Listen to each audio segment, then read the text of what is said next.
5,000 years ago, they mapped the stars better than they should have.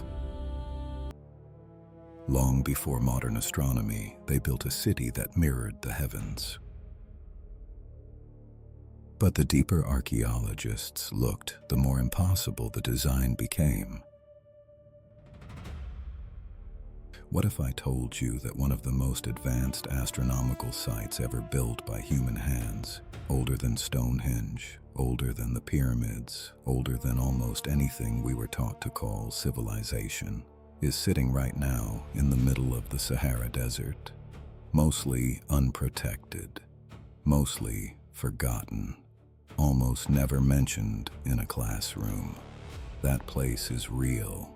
It's called Nabta Playa, and by the time this video ends, you're going to wonder why no one ever told you about it. We're going to start in southern Egypt, not the Egypt of pharaohs and golden masks, but something far older. About 100 kilometers west of Abu Simbel, in one of the most remote stretches of desert on the African continent. Today, this place is completely empty. Just flat, cracked ground and silence and the kind of heat that makes the air shimmer at noon. But go back 7,000 years to roughly 5,000 BC, maybe earlier, and this was a very different place. There was a lake here, a large, seasonal lake that filled every summer when the monsoon rains came down from the south. And around that lake, people gathered. Cattle herders, nomadic communities who traveled long distances to reach this water, this life. These people had no writing system, no metal, no wheels. By every definition modern history uses, they were prehistoric, and yet something drove them to do something extraordinary. They began moving stones, large stones, heavy stones, some weighing over a ton. They dragged them, somehow, across the desert floor and arranged them in patterns, circles, lines, formations that covered a wide area of open ground near the lake's edge. No one thought much of it when the first researchers arrived in 1974. Archaeologist Fred Wendorf and astronomer J. McKim Malville were doing a routine survey of the western desert.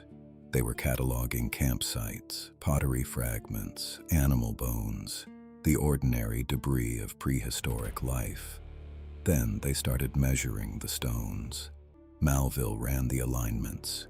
He fed the data into software that could reconstruct the ancient sky, accounting for the slow wobble of Earth's axis across thousands of years, a phenomenon called precession. And what came back changed everything.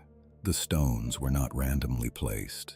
Two pairs of upright slabs defined a precise north-south axis. Another alignment pointed directly at the sunrise on the summer solstice, the longest day of the year. Another tracked the star Arcturus. Another, Orion's belt. This was not a campsite. This was not decoration. This was an observatory, built by people who had been watching the sky, carefully, systematically, for long enough that they understood it, long enough that they could lock its movements into stone. And they did this more than 2,000 years before Stonehenge was begun. The question is, how? And the answer, as we're about to find out, is far stranger than anyone expected. Let's talk about what was actually built here, because the detail matters. The centerpiece of Nabta Playa is what researchers call the calendar circle. It's a ring of stones roughly 4 meters across. Inside the ring, there are pairs of upright slabs, taller stones set deliberately into the ground at specific intervals. And around the outside, more stones, more alignments, all of it part of a system that took researchers years to fully decode. Two pairs of slabs inside the circle define a north-south axis, oriented so precisely that it matches true north more accurately than most structures of the ancient world. Another pair marks the direction of sunrise on the summer solstice with an error of less than 1 degree. One alignment tracks the rising of Arcturus, one of the brightest stars in the northern sky. Another corresponds to Orion's belt, the same constellation that the builders of the Giza pyramids would later align their monuments to, thousands of years after this circle was already old. Now here is the part that should stop you. In the Sahara, the summer solstice is not just an astronomical event, it is a survival event. Because in this region, the summer solstice marks the beginning of the monsoon season. The annual rains that refill the lakes, bring the grass back, and determine whether the herds live or die, whether the people live or die. These builders were not stargazing for pleasure. They were tracking the sky because their survival depended on knowing with precision when the rains would come. And they built a stone instrument accurate enough to tell them year after year, generation after generation. But the calendar circle is only the beginning of what was found here. Beneath the surface, excavations revealed something no one expected. Massive sandstone sculptures, deliberately carved and deliberately buried. Not thrown in a pit, carefully placed inside constructed chambers, covered with flat stones as though sealed away on purpose. One of the sculptures is described as cow-shaped. Another appears to represent something abstract, a form that researchers still debate. These were not discarded objects. They were placed there with intention. And then there are the cattle burials, dozens of pits across the site, each containing the skeleton of a cow or bull, arranged with care, surrounded by pottery, ochre pigment, and beads. Some of the cattle were buried in stone-lined chambers that required real labor to construct. This is not the behavior of people scraping by at the edge of survival. This is the behavior of a society organized enough to have specialists, people whose job was ritual, ceremony, observation, meaning. And the timeline of all this? That is where everything gets upended. Nabta Playa dates to at least 5000 BC, possibly earlier. Some of the oldest layers of the site push the timeline back toward 7000 BC. Let that settle for a moment. 7000 BC. Stonehenge didn't begin construction until around 3000 BC. The Great Pyramid of Giza wasn't built until 2560 BC. The first writing systems in Mesopotamia emerged around 3200 BC. The people at Nabta Playa were building astronomically aligned ceremonial structures before any of that existed. They predate all of it, not by decades, not by centuries, but by millennia. And yet mainstream history classified them as nomadic cattle herders, a footnote, a prehistoric detail. People without civilization because they left no cities of stone, no written records, no gold. But here is what we know about them from the evidence in the ground. They were organized, the cattle burials alone, dozens of them, carefully constructed, filled with ritual objects, required community coordination on a scale that implies leadership, planning, and shared belief. You do not bury a bull in a stone-lined chamber by accident. You do it because your society has decided it means something. They were specialists. Someone in this community was responsible for watching the sky over months, over years, over generations, passing the knowledge forward, maintaining the precision that the calendar circle required. That is not a task for a generalist. That is the function of a priest, a scholar, an astronomer, and they were, almost certainly, the ancestors of something far greater. Around 3500 BC, the Sahara entered a drying phase. The monsoons shifted. The lake at Nabta Playa began to shrink. Season by season, year by year, the water pulled back, and the communities that had gathered here for thousands of years had nowhere left to go. Fred Wendorf, the archaeologist who first discovered the site, spent years studying what happened next.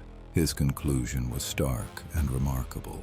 The people of Nabta Playa migrated northeast into the Nile Valley, and there they became part of the cultural foundation of ancient Egypt. Look at the parallels. The cattle symbolism, central to Nabta Playa's ritual life, became one of the defining symbols of Egyptian religion. The stellar alignments embedded in the calendar circle reappear in the orientation of Egyptian temples and tombs. The practice of burying sacred objects in stone-lined chambers shows up in early Egyptian mortuary culture. This is not coincidence. This is continuity. If Vendorf's interpretation is correct, and growing numbers of researchers believe it is, then Nabta Playa is not just a prehistoric curiosity. It is the origin point, the cultural seed from which one of the greatest civilizations in human history eventually grew, which makes the next question unavoidable. Why did no one tell us this? The answer to that question is not simple, but it is important. For most of the 20th century, the story of human civilization was told through a very specific lens: origins in the Near East, progress through Greece and Rome, the rest of the world filling in the margins. Egypt was acknowledged as ancient and impressive, but often presented as something that appeared almost fully formed, its roots unclear, its deepest origins ignored. Nabta Playa disrupts that story at its foundation. It places the roots of Egyptian civilization, and by extension, much of what we call Western thought, deep inside sub-Saharan Africa, among people who had no writing, no cities, no monuments that survived the desert winds.